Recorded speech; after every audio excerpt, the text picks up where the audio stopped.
नमस्कार, आदाब, स्वागत है आप सभी का लाइव इंडिया न्यूज में। मैं हूं आपके साथ जमशेद और इस वक्त हम आपको बता दें कि हमारे साथ एक खास मेहमान है डॉक्टर हाजी मोहम्मद फिरोज आलम, जो एक सीनियर न्यूरोलॉजिस्ट हैं और doctor Alam and associate chamber के फाउंडर भी हैं। तो आइए हम उनसे बातचीत करते हैं।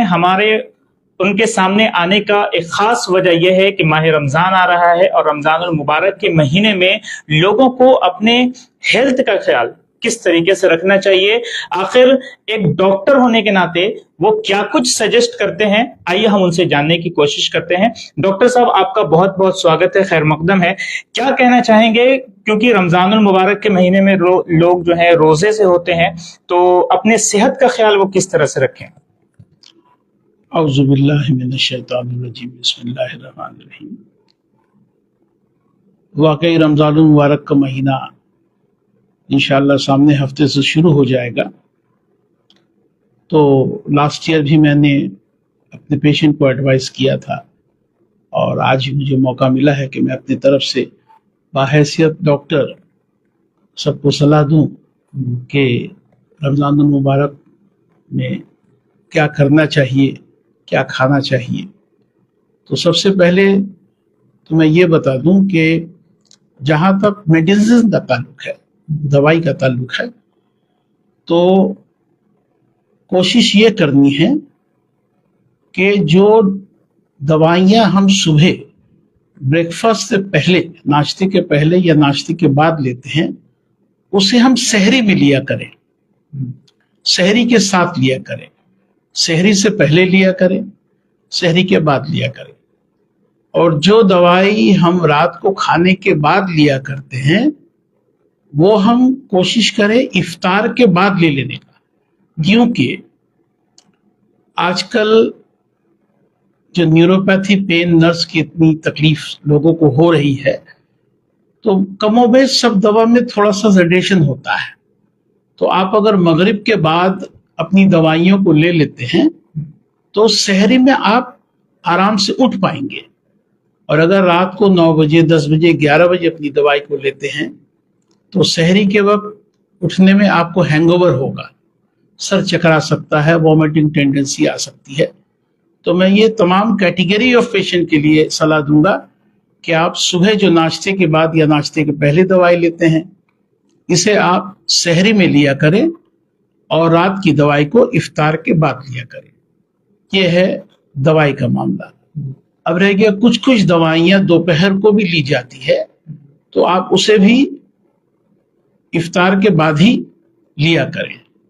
ऑफ कोर्स मेरे जो पेशेंट है, मैंने तो उनको ऐसा ही हिदायत दिया है और आने वाले हफ्ते में भी वैसे ही हिदायत दूंगा, सलाह दूंगा। और बाकी जो अपने अपने डॉक्टर से ट्रीटमेंट करा रहे हैं, तो उन्हें कहिएगा कि डॉक्टर साहब, अगर ये दवाई हम सहरी में लें और ये दवाई इफ्तार के बाद लें तो कोई हर्ज तो नहीं, फिर जैसे उनके ट्रीटिंग डॉक्टर सलाह दे वैसा करें। ये तो हो गई दवाई की बात। अब रह गई दूसरा सबसे इम्पोर्टेंट है, वो यह है फिजियोथेरेपी। तो जो पेशेंट रेगुलर फिजियोथेरेपी में हैं, जैसे कि ब्रेन स्ट्रोक हुआ, एक साइड जो है पैरालिसिस हो गया, एक अलग गिर गया, काम नहीं कर रहा है, तो उनको तो रेगुलर ही लेना है। लेकिन जो लोग गर्दन के दर्द, कमर के दर्द, घुटने के दर्द के वजह से फिजियोथेरेपी, यूएसटी, आईएफटी लेते हैं, तो चूंकि देखा जाता है कि रमजानुल मुबारक के महीने में लोग कसरत से इबादत करते हैं, 5 वक्त की नमाज तो कम से कम, आइंदा दिनों में तो टाइम इधर उधर हो भी जाता है, मिस हो भी जाता है, लेकिन रमजानुल मुबारक के महीने में मोर और लेस 99.9% मुसलमान जो है, इस्लाम धर्म के लोग नमाज को पाबंदी से पढ़ते हैं। तो नमाज का जो पोस्चर है हम लोगों का, सदा से लेके सजदा तक, अत्तहियात से लेके सलाम फिरने तक, तो ये अपने आप में ही एक एक्सरसाइज है। इसके लिए आपको एक महीना ये सोचकर नमाज पढ़ना है कि यही मेरा फिजियोथेरेपी है, अल्लाह पाक मुझे इसमें ही शिफायाब करेंगे, चाहे वो घुटने का दर्द हो, कमर का दर्द हो। और आजकल तो समझिए घुटने का प्रॉब्लम सबको है, तो लोग चेयर में भी नमाज पढ़ते हैं। तो वो चेयर में नमाज पढ़े, ऐसी बात नहीं है। लेकिन जो रुकू सजदा वगैरह होता है और सलाम फेरते हैं आप, तो उसमें आपका नेक एक्सरसाइज जो है वो सलाम में कंप्लीट हो जाता है। और जो चेयर में नमाज पढ़ते हैं तो रुकू जो है करते पूरा तो सजदा नहीं कर पाते हैं, तो उसमें उनका स्पाइन का एक्सरसाइज हो जाता है। और जो लोग मुस्तकिल तौर पे मुकम्मल सजदा कर सकते हैं तो उनके लिए तो और भी अच्छा है। तो मेरा ये मशवरा है कि 1 महीना कम से कम अगर बिना फिजियोथेरेपी के चल सकता है तो आप नमाज को ही अपना एक्सरसाइज समझे। इबादत तो फर्ज इबादत है, और यही नियत करे अल्लाह सुब्हानहू व तआला से कि मैं ये फिजियोथेरेपी 1 महीने के लिए मुलतवी कर रहा हूँ, पोस्टपोन कर रहा हूँ, आपकी इबादत कर रहा हूँ, आप इसी में मुझे शिफायाब करें। तीसरी जो सबसे जरूरी चीज है वो है आमूमन फ्लूइड इंटेक, जो एक नॉर्मल आदमी का होना चाहिए, वो है 5 लीटर। अब सवाल ये आता है कि रमजान मुबारक में आप 5 लीटर पानी कैसे पिएंगे? ये बहुत अहम सवाल है, क्योंकि अगर फ्लूइड इंटेक कम होगा तो यूरिन आउटपुट कम होगा। यूरिन आउटपुट कम होगा तो जाहिर सी बात है कि पेशाब में जलन, एब्डोमेन में पेन, ये सब आ जाएगा। तो सुबह सहरी में आप सहरी से पहले कोशिश करें, सहरी से पहले, खास करके जो सहरी से पहले आप दवाई ले रहे हैं, उसमें आधा लीटर पानी आप पी लें। और आधा लीटर पानी आप सहरी के बाद लें, जब तक आपका फजर का अजान नहीं हो जा रहा है। फजर का अजान हो गया, इसका मतलब सहरी का वक्त आपका खत्म हो गया, तो आप 1 से 1.5 लीटर पानी वहां कवर हो गया। और उसके बाद आ गया मगरिब के बाद, जब आप रोजा खोलते हैं, ब्रेकिंग योर फास्ट, इफ्तार के वक्त, तो इफ्तार में क्या करना हम लोग को, जैसे हम लोगों को सुन्नत है कि कम से कम 2 खजूर और 1 गिलास शरबत। जो लोग डायबिटिक हैं वो लोग बिना चीनी का शरबत बना के पी सकते हैं। पाती नींबू लेमन का बनाए तो ज्यादा अच्छा है, लेमन से तराश भी मिटेगी। तो 2 पीस कम से कम खजूर, ऐसे 5 पीस खजूर जो है कम से कम खाना चाहिए। खजूर में फॉलिक एसिड है, आयरन डेफिशिएंसी बढ़ाती है, हेमोग्लोबिन बढ़ाती है।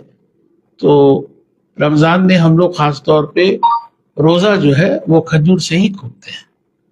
तो आप उस वक्त जो है 1 लीटर पानी पी लीजिए, तो आपका 1.5 लीटर सुबह और 1 लीटर शाम।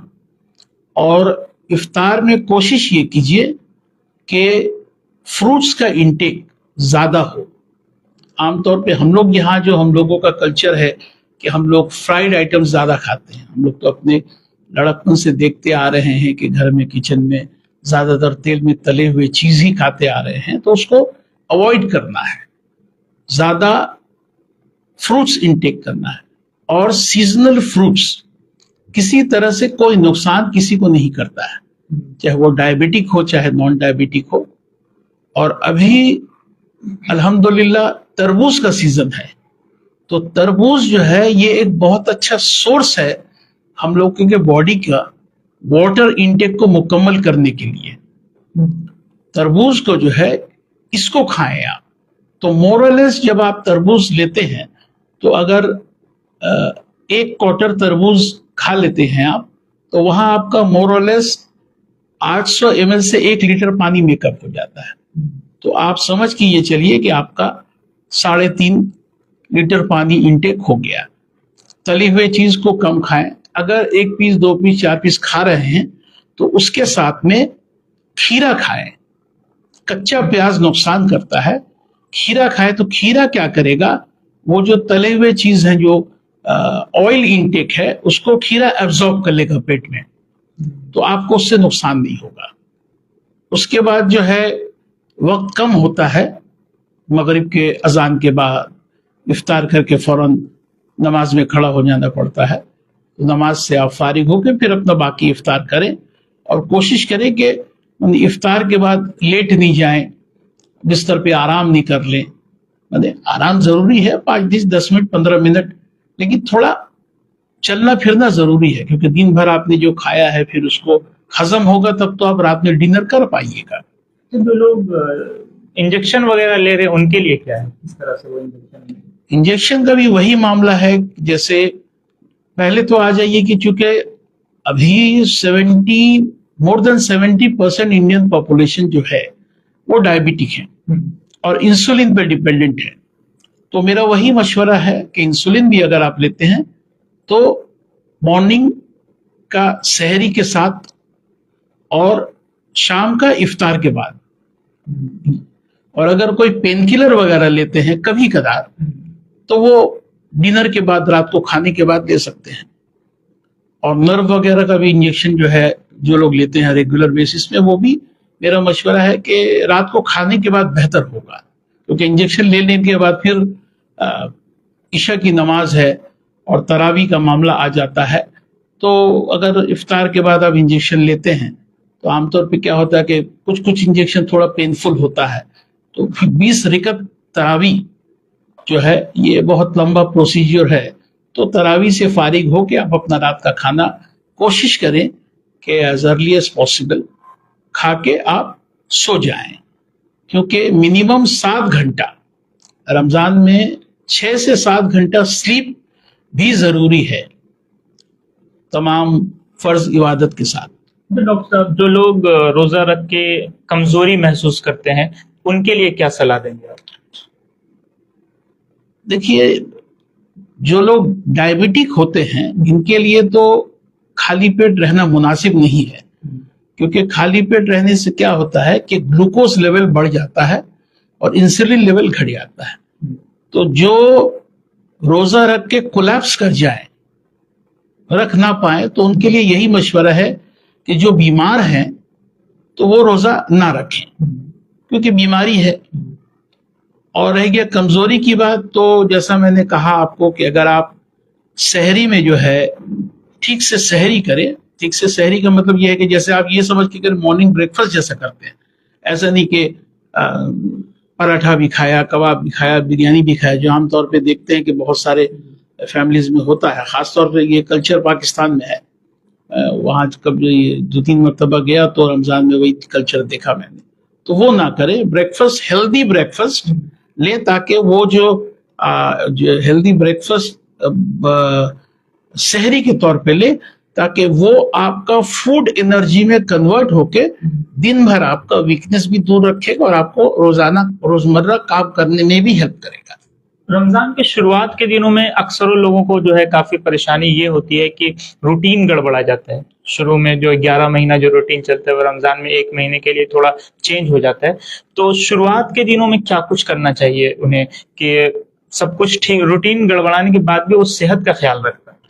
دیکھیے، جیسا میں نے کہا پہلے بھی، میں اپنے اسپیچ میں کہتا آیا ہوں کہ دیکھیے ہم لوگوں کا جو لائف سٹائل ہے اس کا موڈیفیکیشن بہت ضروری ہے.